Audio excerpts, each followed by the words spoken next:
Aljamain Stelring versus Movsar Evloev is happening at UFC 307. You better win your fight because I'm coming on your ass, boy.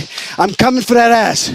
Pause. Who's going to win this fight? Well, before we talk about who's going to win this fight, let's take a look at their latest performances, in which Aljamain Stelring fought Sean O'Malley, in which both started out very slow in round 1 until Sean O'Malley dropped and put a lot of punishment on Aljamain Stelring, which the rest seen enough and stopped the fight in round 2.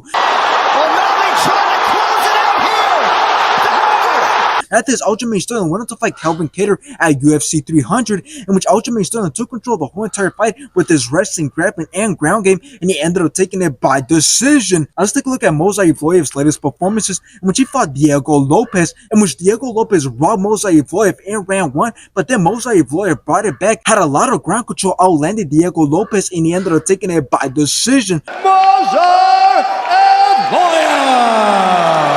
After this, Movsar Evloev wanted to fight Arnold Allen, in which Movsar Evloev rocked Arnold Allen in round 2. Oh, that sat him down. Nasty jab.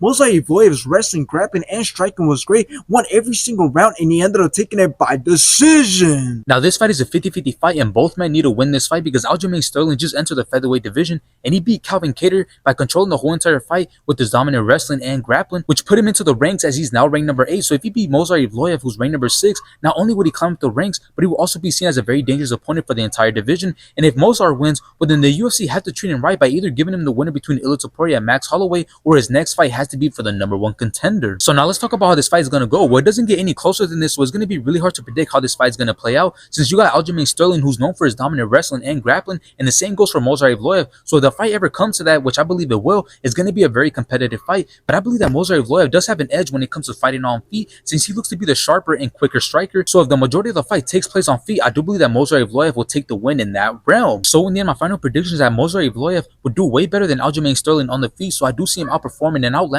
Aljamain Stelring, which will lead to him taking the win by decision. And the reason I say decision is because Movsar Evloev is obviously known for going all rounds, and since he's fighting a high level fighter like Aljamain Sterling, I don't think that he'll be able to finish him.